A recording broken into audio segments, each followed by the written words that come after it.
Hello, this is Morel Benard with the continuation of the story Wuthering Heights. Last words were, perhaps, had he been aware of his nephew's disposition and state of health, he would have seen fit to withhold even that slight consolation. And before I proceed, please subscribe to the channel and please share the videos. Thank you very much. "These things happened last winter, sir," said Mrs. Dean. "Hardly more than a year ago. Last winter, I did not think at another 12 months' end I should be amusing a stranger to the family with relating them. Yet, who knows how long you'll be a stranger? You're too young to rest always contented living by yourself.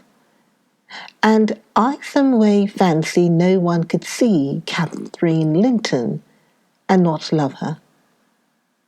You smile. But why do you look so lively and interested when I talk about her? And why have you asked me to hang her picture over your fireplace? And why?" "Stop, my good friend," I cried. "It may be very possible that I should love her, but would she love me?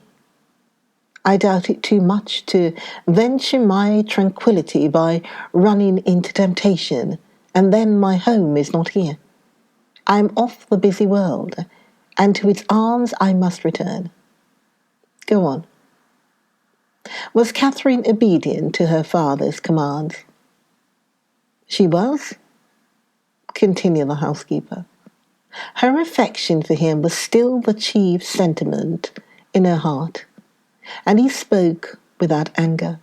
He spoke in the deep tenderness of one about to leave his treasure amid perils and foes, where his remembered words would be the only aid that he could bequeath to her.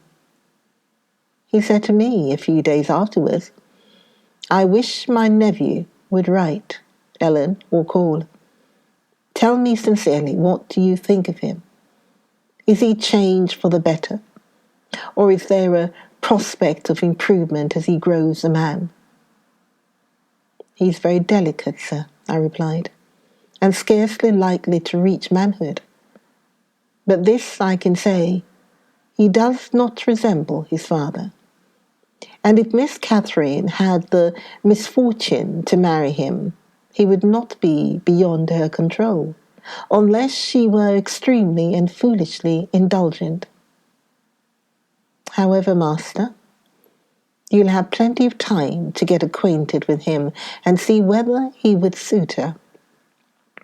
It wants 4 years and more to his being of age.' Edgar sighed, and walking to the window looked out towards Gimmerton Kirk. It was a misty afternoon, but the February sun shone dimly, and we could just distinguish the 2 fir trees in the yard and the sparely scattered gravestones. 'I've prayed often,' he half soliloquized, 'for the approach of what is coming. And now I begin to shrink and fear it. I thought the memory of the hour I came down that glen a bridegroom would be the less sweet than the anticipation that I was soon, in a few months or possible weeks, to be carried up and laid in its lonely hollow, Ellen. I've been very happy with my little Cathy. Through winter nights and summer days, she was a living hope at my side. But I've been as happy musing by myself among those stones under that old church, lying, through the long June evenings, on the green mound of her mother's grave, and wishing, yearning for the time when I might lie beneath it. What can I do for Cathy? How much I quit her? I'd not care more one moment for Linton's being Heathcliff's son, nor for his taking her from me, if he could console her for my loss. I did not care that Heathcliff gained his ends and triumph in robbing me of my last blessing. But should Linton be unworthy, only a feeble tool to his father, I cannot abandon her to him. And hard though it be to crush her buoyant spirit, I must preserve in making her sad while I live, and leaving her solitary when I die.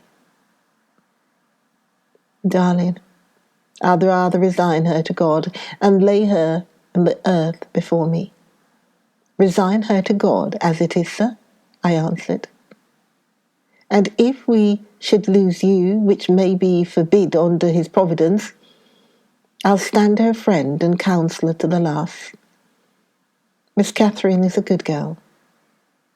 I don't fear that she will go wilfully wrong, and people who do their duty are always finally rewarded. Spring advanced, yet my master had gathered no real strength, though he resumed his walks in the grounds with his daughter. To her inexperienced notions, this itself was a sign of convalescence, and then his cheek was often flushed and his eyes were bright. She felt sure of his recovering. On her 17th birthday, he did not visit the churchyard. It was raining, and I observed. "You'll surely not go out tonight, sir?" He answered, "No, I'll defer it this year a little longer." He wrote again to Linton, expressing his great desire to see him, and had the invalid been presentable, I've no doubt his father would have permitted him to come. As it was being instructed, he returned an answer, intimating that Mr. Heathcliff objected to his calling at the Grange. But his uncle's kind remembrance delighted him, and he hoped to meet him sometimes in his rambles, and personally to petition that his cousin and he might not remain long so utterly divided. That part of his letter was simple, and probably his own. Heathcliff knew he could plead eloquently for Catherine's company then.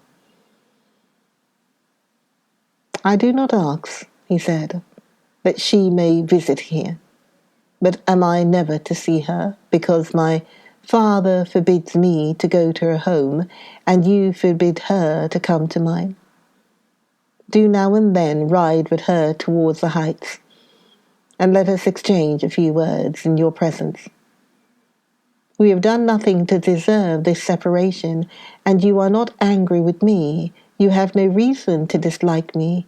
You allow yourself. Dear uncle, send me a kind note tomorrow, and leave to join you anywhere you please, except at Thrushcroft Grange. I believe an interview would convince you that my father's character is not mine. He affirms I am more your nephew than his son, and though I have faults which render me unworthy of Catherine, she has excused them, and for her sake you should also. You inquire after my health. It is better. But while I remain cut off from all hope and doomed to solitude or the society of those who never did and never will like me, how can I be cheerful and well?" Edgar, though he felt for the boy, could not consent to grant his request, because he could not accompany Catherine. He said in summer perhaps they might meet. Meantime, he wished him to continue writing at intervals and engage to him what advice and comfort he was able by letter, being well aware of his hard position in his family. Linton complied, and had he been unrestrained, would probably have spoilt all by filling his epistles with complaints and lamentations. But his father kept a sharp watch over him and, of course, insisted on every line that my master sent being shown. So instead of penning his peculiar personal sufferings and distresses, the themes constantly uppermost in his thoughts, he harped on the cruel obligation of being held asunder from his friend and love, and gently intimated that Mr. Linton must allow an interview soon, or he should fear he was purposefully deceiving him with empty promises.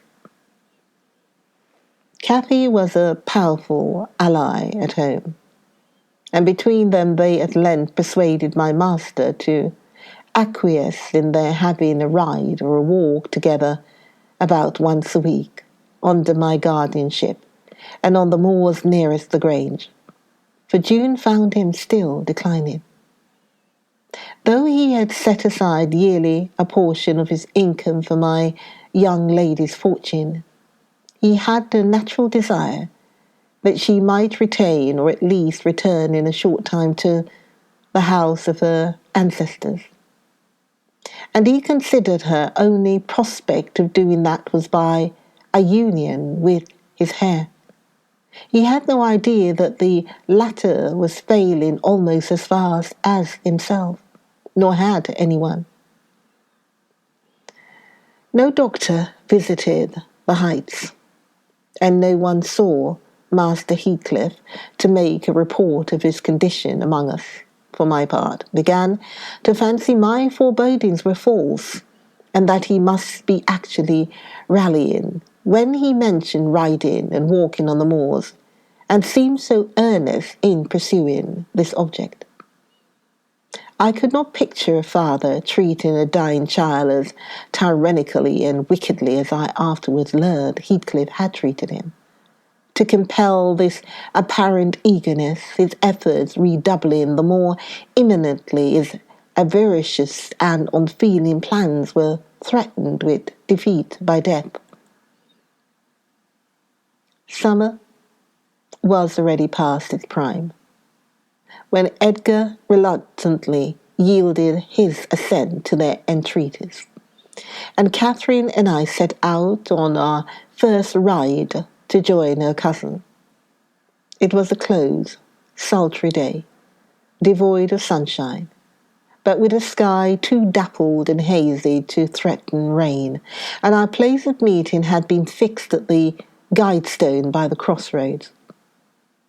On arriving there, however, a little herd boy, dispatched as a messenger, told us that Master Linton were just of this side of the Heights, and he'd be mighty obliged to us to go on a bit further. Then Master Linton has forgot the first injunction of his uncle, I observed.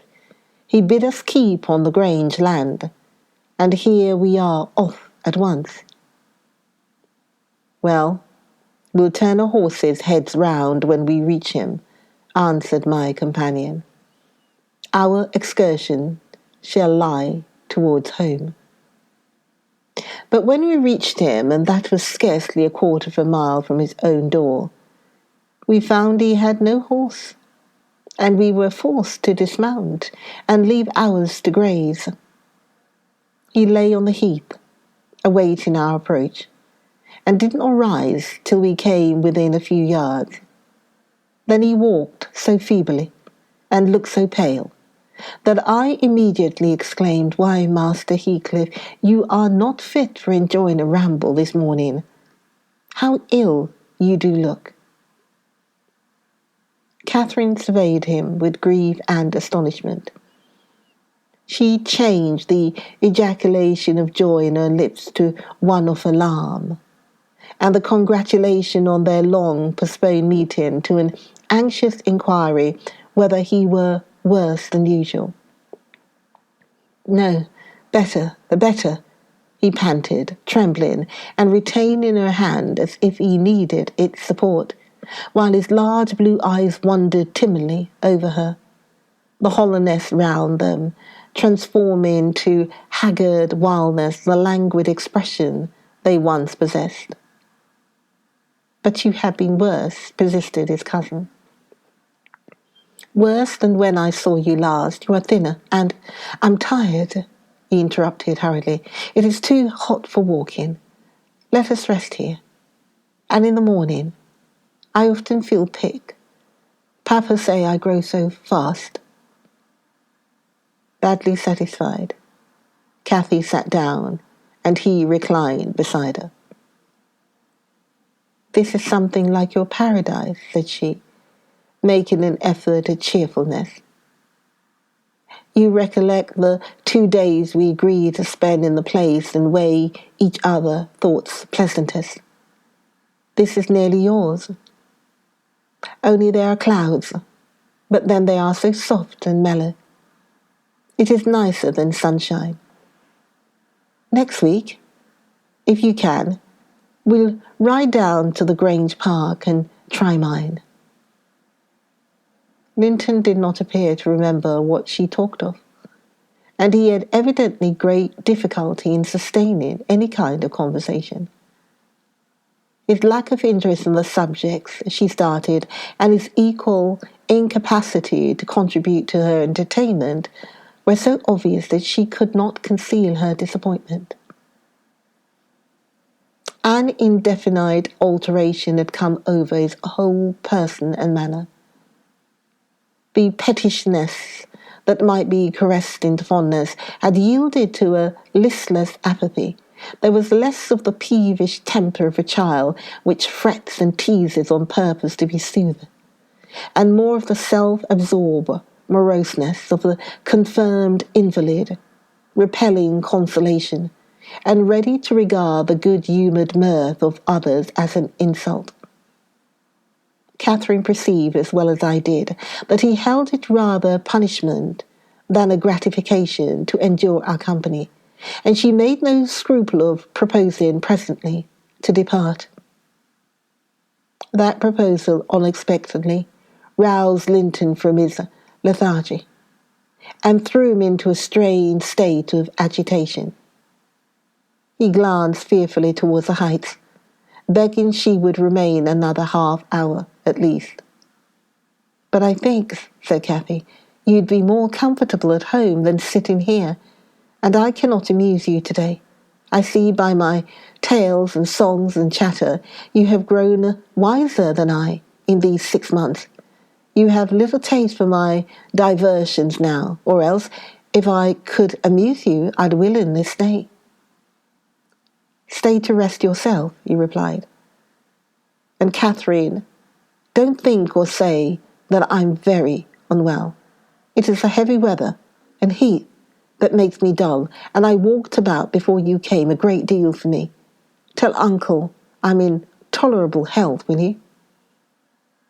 I'll tell him that you say so, Linton. I couldn't affirm that you are, observed my young lady, wondering at his pertinacious assertion of what was evidently an untruth. And be here again next Thursday, continued he, shunning her puzzled gaze, and give him my thanks for permitting you to come. My best thanks, Catherine. And if you did meet my father, and he asks you about me, don't lead him to suppose that I've been extremely silent and stupid. Don't look sad and downcast as you are doing. He'll be angry.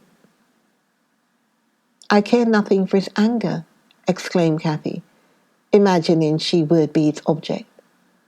But I do, said her cousin, shuddering. Don't provoke him against me, Catherine, for he is very hard. Is he severe to you, Master Heathcliff? I inquired. Has he grown weary of indulgence and passed from passive to active hatred? Linton looked at me, but did not answer. And after keeping his seat by his side another 10 minutes, during which his head fell drowsily on his breast and he uttered nothing except suppressed moans of exhaustion or pain, Cathy began to seek solace in looking for bilberries and sharing the produce of her researches with me.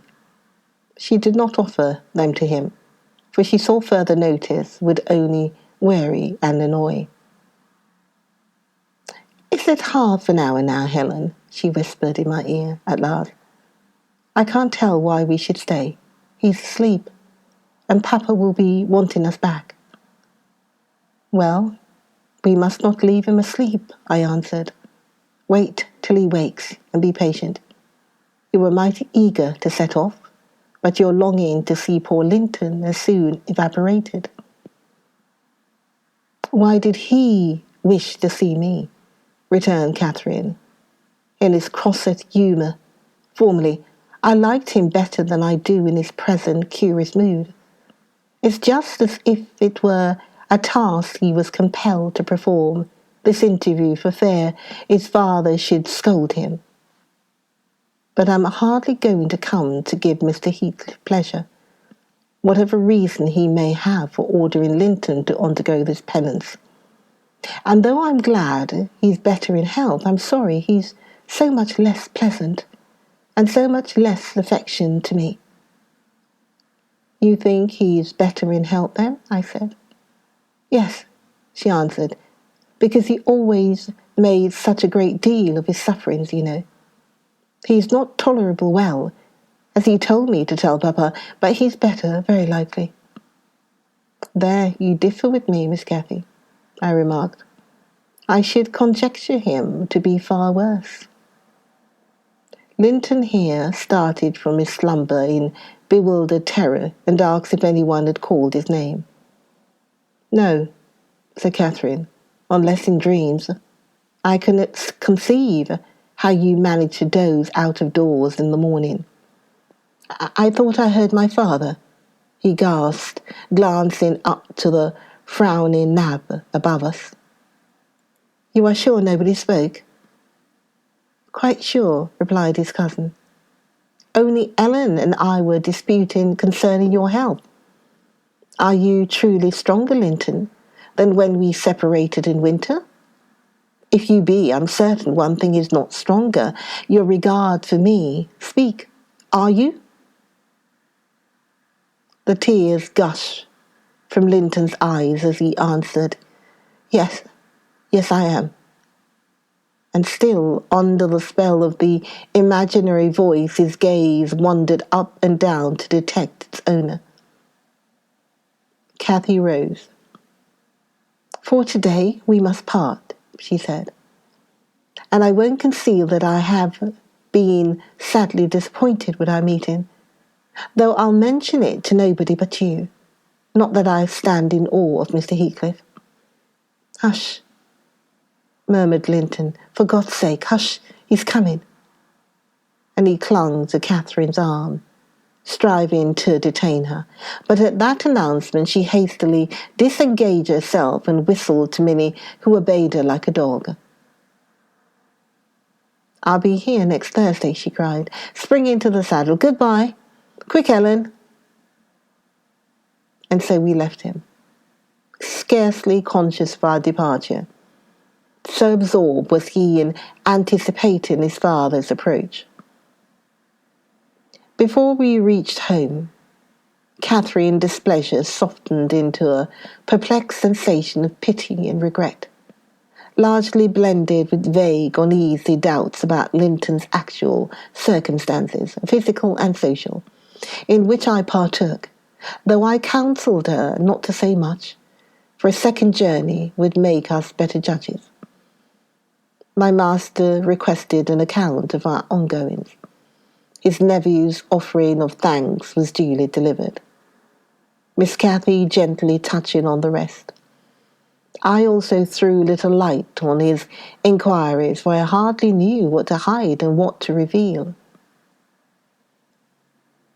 Join me? Yes, join me for the next video of Wuthering Heights. I'll continue next time. Join me for the next video of Wuthering Heights. And by the way, once again, please subscribe to the channel and please share the video. But join me in the next video of Wuthering Heights. I look forward to seeing you then. Bye.